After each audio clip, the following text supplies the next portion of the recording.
Hello student, मैं एकता सिंह आप सभी का ज्ञान चेतना चैनल में बहुत बहुत स्वागत करती हूँ। आज के इस टॉपिक में हम 42 क्वेश्चन से शुरू करेंगे। तो यूजीसी नेट दिसंबर 2019 का ये पेपर है। इससे पहले के जो क्वेश्चन थे उसको हमने जो कवर कर लिया था, इसके आगे हम डिस्कस करेंगे। तो शुरू करते हैं आज का वीडियो। तो सबसे पहला प्रश्न यहाँ पर है कि निम्नलिखित में से कौन शाहजहाँ के चित्रकार थे। तो यहाँ पर जो चित्रकार हैं शाहजहाँ के काल के बताने हैं। तो एक तो पहला ऑप्शन यहाँ पर सही है और दूसरा सी ऑप्शन। तो मोहम्मद नादिर समरकंदी और सी है मीर हाशिम। तो डी ऑप्शन यहाँ पर एकदम सही हो जाएगा। इसकी व्याख्या देखते हैं। मुग़ल चित्रकला की नींव हुमायूं के शासनकाल में पड़ी थी। अपने निर्वासन के दौरान उसने मीर सैयद अली और अबू सम्मत नामक दो फारसी चित्रकारों की सेवाएं प्राप्त की। तो हुमायूं ने जो है उसकी नींव डाली थी चित्रकला की। शाहजहाँ, अब यहाँ पर शाहजहाँ कालीन चित्रकारों की बात की जा रही है, जिसमें प्रमुख चित्रकार हैं फ़कीर उल्ला, मीर हाशिम, मोहम्मद नादिर समरकंदी, अनूप और मुरार। यद्यपि शाहजहाँ को चित्रकला की अपेक्षा स्थापत्य कला से अधिक रुचि थी, फिर भी उसका एक विख्यात चित्र भारतीय संग्रहालय में उपलब्ध है, जिसमें शाहजहाँ को सूफी नृत्य करते हुए दिखाया गया है। अगला क्वेश्चन है, किसके यात्रा वृत्तांत में भारतीय जनता की भौतिक अवस्था का वर्णन यहाँ पर किया गया है। तो यहाँ पर एक कोट है जिसको बताना कि किसने कहा है। तो कोट में है, आम जनता इतनी भीषण गरीबी में जीवन यापन करती थी कि उसके जीवन को सिर्फ अपार वंचना और घोर दुख के निवास स्थल के रूप में चित्रित अथवा सही ढंग से वर्णित किया जा सकता है। तो इसका सही आंसर हो जाएगा बी ऑप्शन, फ्रांसिस्को पेलसर्ट का रेमंस टेंटाई। इसकी व्याख्या देखते हैं। फ्रांसिस्को पेलसर्ट जो थे वो एक प्रसिद्ध डच व्यापारी थे, जो डच ईस्ट इंडिया कंपनी के लिए सबसे अच्छे कंपनी जहाज के कमांडर के रूप में अपनी भूमिका के लिए जो है जाने जाता था। यह जहांगीर के काल में भारत आया था। तो फ्रांसिस्को पेलसर्ट किसके काल में आया था? जहांगीर के काल में आया था भारत। यहाँ वो 7 वर्ष तक रहा। उन्होंने भारत के बारे में अपनी पुस्तक द रिमोन्ट्रेटरी ऑफ फ्रांसिस्को पेलसर्ट में कहा है कि आम जनता इतनी भीषण गरीबी में अपना जीवन यापन करती थी कि उसके जीवन को सिर्फ दुखों और घोर निराशा के रूप में वर्णित किया जा सकता है। अगला है, निम्नलिखित चिश्ती सूफी शेखों को काला क्रमानुसार व्यवस्थित करना है। तो यहाँ पर सबसे पहले ऑप्शन में जो है वो बी ऑप्शन, पहले चिश्ती आएंगे, मोइनुद्दीन चिश्ती। उसके बाद हैं यहाँ पर बी ऑप्शन सही है। फिर औलिया आएंगे, औलिया के बाद गैसुद्दराज और फिर लास्ट में है सलीम चिश्ती। व्याख्या देखते हैं। भारत में चिश्ती परंपरा के अनुसार संत शेख उस्मान के शिष्य ख्वाजा मोइनुद्दीन चिश्ती थे। मोइनुद्दीन चिश्ती 1192 में मोहम्मद गौरी के साथ जो है भारत आए थे। उन्होंने चिश्तिया परंपरा की नींव रखी थी।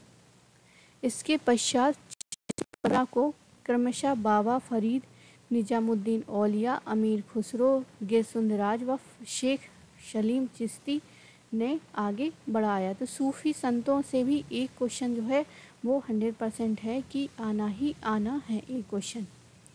आगे है, अकबर ने सलीम चिश्ती के प्रति आदर भाव रखने के कारण फतेहपुर सीकरी में शेख सलीम चिश्ती के मकबरे का निर्माण करवाया था। अगला क्वेश्चन है, मेगास्थनीज के अनुसार एस्टीनोमोई मौर्य प्रशासन में निम्नलिखित में से क्या था?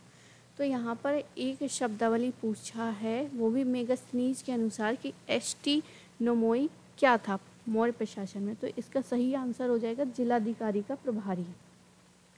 इसकी व्याख्या देखते हैं। मेगास्थनीज सेल्यूकस यानी बेबीलोन के राजदूत के रूप में चंद्रगुप्त मौर्य के दरबार में आए। उन्होंने उनके काल के यात्रा वृत्तांत को अपने ग्रंथ इंडिका में वर्णन किया है। मौर्य साम्राज्य में अलग अलग विभाग के अलग अलग अधिकारी थे, जैसे नागरक यानी नगर का प्रमुख अधिकारी, रूपदशक सिखों की जांच करने वाला अधिकारी, प्रदेष्टा यानी फौजदारी न्यायालय का मुख्य न्यायाधीश। मेगास्थनीज के इंडिका से ही पाटलिपुत्र के नगर प्रशासन का वर्णन मिलता है। उसने नगर के प्रमुख अधिकारी को एस्ट्रोनोमोई कहा तथा जिले का अधिकारी एग्रोनोमोई था। यह सड़क निर्माण का भी अधिकारी था। तो हमें ये इम्पोर्टेंट फैक्ट है, ये भी, इसको भी हम याद रखेंगे। अगला क्वेश्चन है ए और आर दिया गया है, जिसमें बताना है कि दोनों सही हैं या उसकी व्याख्या जो है वो सही कर पा रहे हैं या नहीं। तो पहला है नालंदा ताम्रपत्र से हमें पता चलता है कि पाल राजा देवपाल के सुवर्ण द्वीप और यव भूमि के राजा द्वारा नालंदा में निर्मित बौद्ध विहारों के रख रखाव के लिए 5 गांवों को दान में दिया था। इसका आर है यह शैलेंद्र राजाओं द्वारा अपनी मातृभूमि के साथ लंबे समय तक संबंध रखने का अद्वितीय साक्ष्य है। तो यहाँ पर जो सही आंसर हो जाएगा वो है पहला।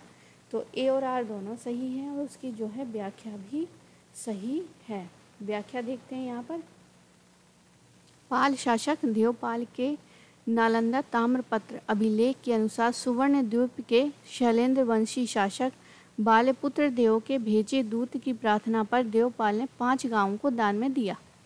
यह दान सुमात्रा के शासक बालपुत्र देव द्वारा नालंदा में बनवाए गए बिहार में रहने वाले भिक्षुओं के भरण पोषण के लिए दिया गया था। ये 5 गांव नंदीवानक, नंद्योनाक, मणिवाटक, नाटिका, हस्तिग्राम यानी चारों जागीरों में और पालकम यानी गया में हैं। इन गांवों को दान देने का मुख्य उद्देश्य था शैलेंद्र वंशी शासकों से अपने संबंधों को बनाए रखना। अगला क्वेश्चन देखते हैं, किस मुगल सम्राट ने कश्मीर के श्रीनगर में दिवाली मनाई थी? तो इसका सही आंसर हो जाएगा ए ऑप्शन जो है वो बिल्कुल सही है। यहाँ पर मुगल काल में विभिन्न हिंदू और मुस्लिम त्यौहार खूब उत्साह और बिना किसी भेदभाव के मनाए जाते थे। अनेक हिंदू त्यौहार दिवाली, शिवरात्रि, दशहरा और रामनवमी को मुगल शासकों ने राजकीय मान्यता जो है वो प्रदान की थी। दिवाली पर्व को मुगल वंशीय शासकों ने बड़ी धूमधाम के साथ मनाते थे। मुगल सम्राट अकबर ने दिवाली पर्व को श्रीनगर में जाकर मनाई थी। तो यहाँ जो है सही आंसर हमारा अकबर ही है, जिन्होंने दिवाली जो है श्रीनगर में जाकर मनाई थी। आगे जिसका वर्णन अबुल फजल ने अपनी मशहूर किताब आईने अकबरी में किया था। अगला क्वेश्चन है, निम्नलिखित में से किस स्थल पर मानव जीवाश्म पुरापाषाणकालीन औजारों के साथ स्वस्थाने मानव पाए गए हैं? तो आंसर हो जाएगा हमारा हथनौरा। व्याख्या देखते हैं। भारत के नर्मदा घाटी के जीवाश्मों में हाथी, घोड़े, दरियाई घोड़ा, जंगली भैंसे के जीवाश्मों के साथ सीहोर के हथनौरा में 5 दिसंबर 1982 को 70,000 वर्ष पुराने मानव कपाल यानी कि मानव का जो सिर है वो मिला है, अवशेष खोजे गए हैं। यहाँ के मानव जीवाश्म औजारों के साथ पाए गए। सूरज कुंड में नर्मदा के उत्तरी तट पर प्राचीनतम विलुप्त हाथी स्टेगोडोन के दोनों दांत और ऊपरी जबड़े के जीवाश्म भी प्राप्त हुए। अभी हाल ही में हथनौरा में नर्मदा मानव की खोज करने वाले डॉक्टर अरुण सोंकिया का जो है उनका निधन हो गया था। तो ये इतना इम्पोर्टेंट नहीं है। बाकी जो है किसने खोज की थी वो यहाँ पर इम्पोर्टेंट है। अगला क्वेश्चन देखते हैं, बनारसी दास ने 1641 में किस भाषा में एक अति रोचक आत्मकथा अर्ध कथानक लिखी थी? तो आंसर हो जाएगा हमारा बी, ब्रज भाषा में लिखा हुआ था। तो बी ऑप्शन यहाँ पर सही है। आगे देखते हैं, बनारसी दास मूलतः एक श्रीमल जैन व्यापारी व कवि थे। वे अपनी काव्यात्मक आत्मकथा अर्ध कथानक 1641 के लिए जाने जाते हैं तथा आत्मकथा ब्रज भाषा के पद्यबद्ध आत्मचरित है। यह किसी भारतीय भाषा में लिखी हुई प्रथम आत्मकथा है। तो ये है, यहाँ पर इम्पोर्टेंट फैक्ट ये है कि भारतीय भाषा में लिखी हुई ये प्रथम आत्मकथा है अर्ध कथानक। जिस समय आगे है, जिस समय इन्होंने इसकी रचना की उस समय उनकी आयु जो है 35 वर्ष थी। जैन परंपरा में जीवन 110 वर्ष माना जाता है, इसलिए आत्मकथा को अर्ध कथानक कहा गया है। तो अर्ध कथानक जो है बनारसी दास ने लिखी थी, वो भी ब्रज भाषा में 1641 में अर्ध कथानक। तो उनकी उम्र जो है 35 वर्ष की थी, इसलिए इसका नाम जो है अर्ध कथानक रखा गया। आगे देखते हैं, भारत के निम्नलिखित में से कौन से शासक शिव भक्त थे? तो यहाँ पर कूट में बताना है कि कौन कौन से शिव भक्त थे। तो आंसर हमारा हो जाएगा ए, बी, सी, यानी हर्षवर्धन भोज परमार और सी है गोविंद चंद्र गढ़वाल। चंद्रगुप्त द्वितीय जो है वो वैष्णव धर्म से संबंधित थे, तो यहाँ ये गलत हो जाएगा। आगे व्याख्या देखते हैं, थानेश्वर के पुष्पभूति वर्धन वंश के शासकों में हर्षवर्धन के पूर्वज भगवान शिव और सूर्य के अनन्य उपासक थे।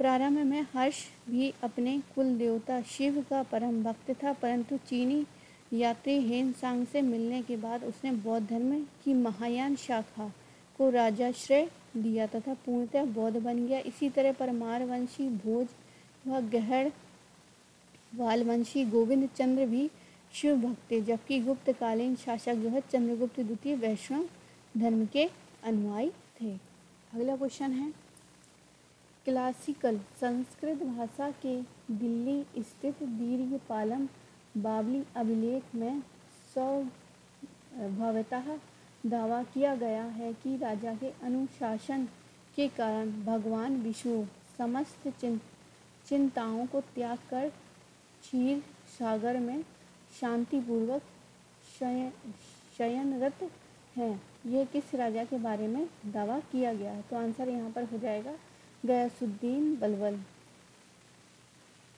बी ऑप्शन सही है। इसकी वो देखते हैं व्याख्या। गयासुद्दीन बलबन जो है इलवरी तुर्क था। बलबन अपनी योग्यता और दूरदर्शिता के कारण उन्नति करता गया। उसने एक नया राजवंश बलबनी वंश की स्थापना की थी।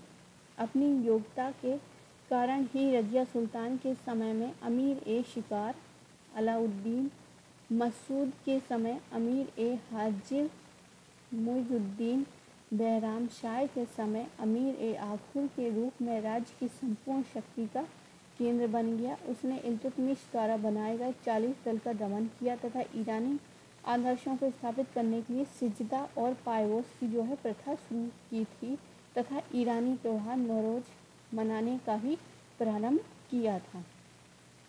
इसके शासनकाल की सुदृढ़ता को देखकर भगवान विष्णु समस्त चिंताओं को त्याग कर क्षीर सागर में शांतिपूर्वक शयनरत हो गए, ऐसा माना गया है। अगला क्वेश्चन देखते हैं, अभिलेख साक्ष्यों के अनुसार प्राचीन भारत के निम्नलिखित में से कौन से नरेश कुशल संगीतज्ञ थे? तो यहाँ पर कुशल संगीतज्ञ कौन कौन से थे तो ये बताना है। तो हमारा आंसर होगा सी और डी, यानी रुद्रदमन और समुद्रगुप्त। समुद्रगुप्त के तो सिक्कों में वो वीणा बजाता हुआ दिखाया गया है, तो इससे हमें समुद्रगुप्त का तो हमें पता चल जाता है। बाकी रुद्रदमन भी कुशल संगीतज्ञ थे। तो हमारा सी और डी ऑप्शन जो है वो सही हो जाएगा। साथ ही इसकी व्याख्या देखते हैं कि अभिलेखीय साक्ष्यों के आधार पर कहा जाता है कि समुद्रगुप्त के कुछ सिक्कों पर यूप बना हुआ है, जबकि कुछ अश्वमेघ पराक्रमः उत्कीर्ण होने के साथ ही वीणा बजाते हुए दिखाया गया है। जैसा कि मैंने पहले बताया था, जिससे उसके संगीत प्रेमी होने के साक्ष्य मिलता है। हर्ष एक प्रतिष्ठित नाटककार एवं कवि था। उसने नागानंद, रत्नावली एवं प्रियदर्शिका नामक नाटकों की रचना की। रुद्रदमन कुशल राजनीतिक के अतिरिक्त प्रजापालक भी था। जूनागढ़ अभिलेख के अनुसार यह संगीत व तर्कशास्त्र के क्षेत्र का विद्वान था। खारवेल के हाथी गुफा अभिलेख के अनुसार वह चेदी वंश का शासक था। जिसने कलिंग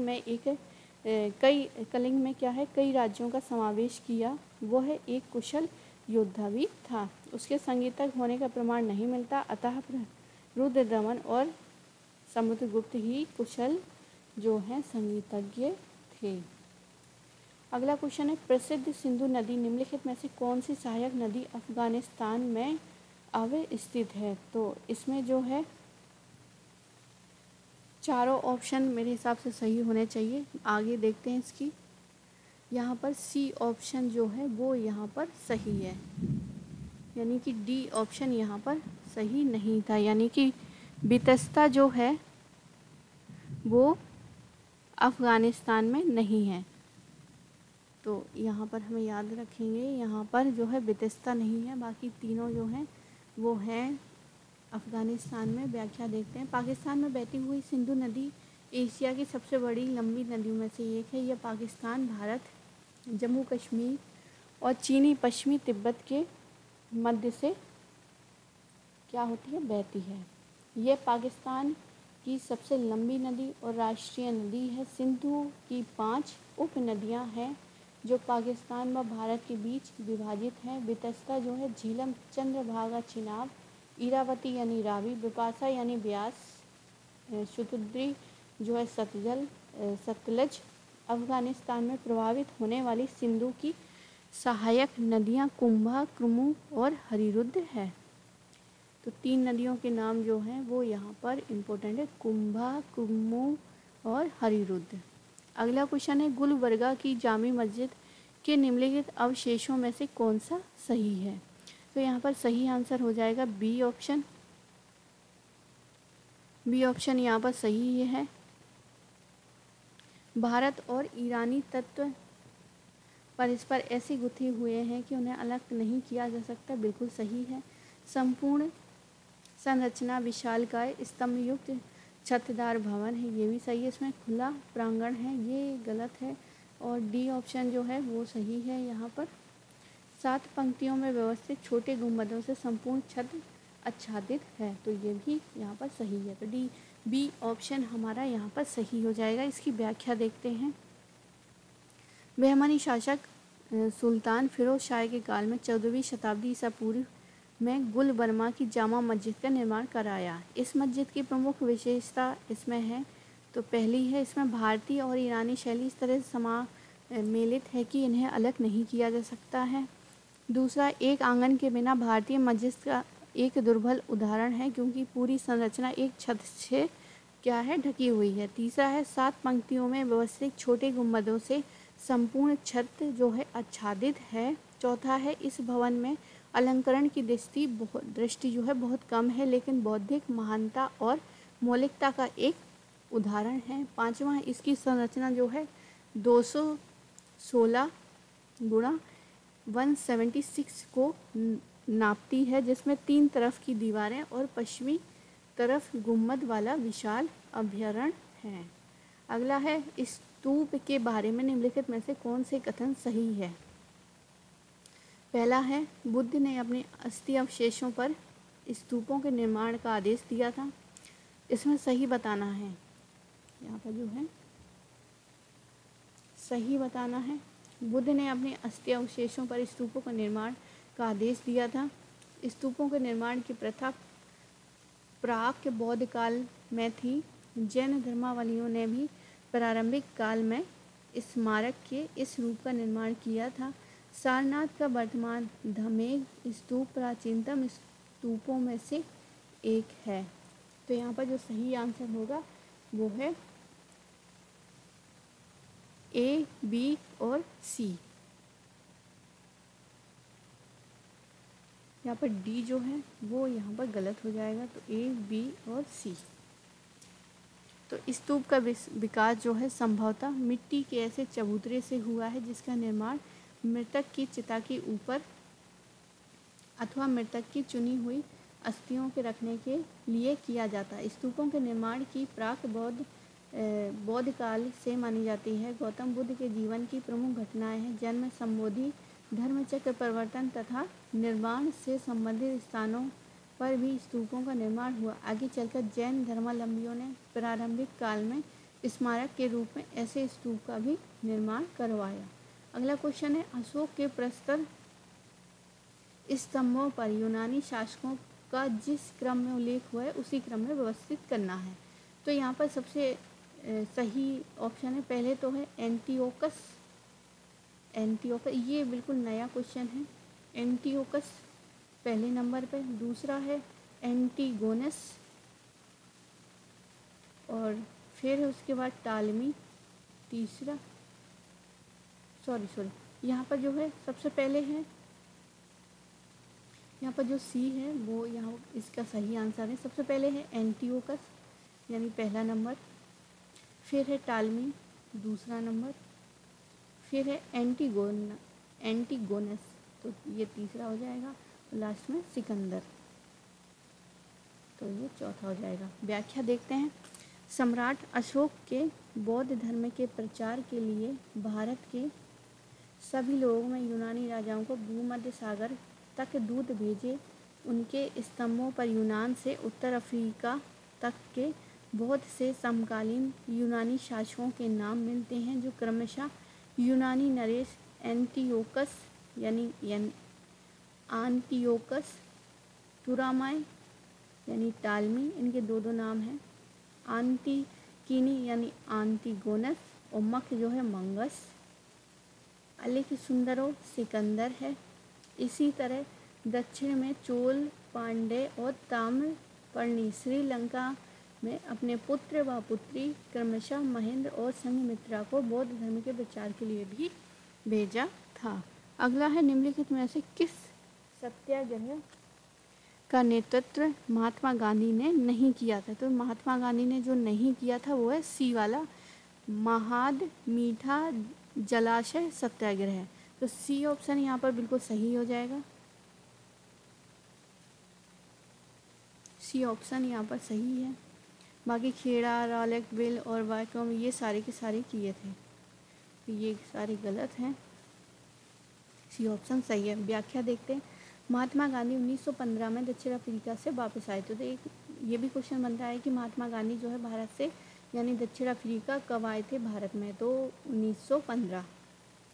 भारत में सक्रिय राजनीति से स्वयं को जोड़ा तथा 1916 ईस्वी में अहमदाबाद के समीप साबरमती आश्रम की स्थापना की। इसके पश्चात क्रमशः चंपारण सत्याग्रह 1917 ईस्वी, अहमदाबाद का मजदूर आंदोलन 1918, खेड़ा सत्याग्रह 1918 और खिलाफत व असहयोग आंदोलन के साथ ही रॉलेट एक्ट के विरुद्ध सत्याग्रह भी किया। केरल के त्रावणकोर राज्य में वाइकोम सत्याग्रह आंदोलन में अछूतों के मंदिर प्रवेश की मांग का भी उन्होंने क्या किया था? समर्थन किया था। महाद मीठा जलाशय सत्याग्रह जो है भीमराव अम्बेडकर की अगुवाई में 30 मार्च 1927 को महाराष्ट्र राज्य के रायगढ़ जिले के महार स्थान पर दलितों को सार्वजनिक चावदार तालाब से पानी पीने और इस्तेमाल करने का अधिकार दिलाने के लिए किया गया था। एक प्रभावी सत्याग्रह था। तो महदा मीठा जलाशय सत्याग्रह किससे रिलेटेड है? तो ये भीमराव अंबेडकर से रिलेटेड है जो 1927 में स्टार्ट किया गया था। तो स्टूडेंट आज के लिए बस इतना ही। आई होप आपको ये वीडियो पसंद आया होगा। पसंद आया तो प्लीज़ लाइक करिए, शेयर कीजिए और सब्सक्राइब करिए। आप सभी का बहुत बहुत धन्यवाद। मिलते हैं अगले वीडियो में।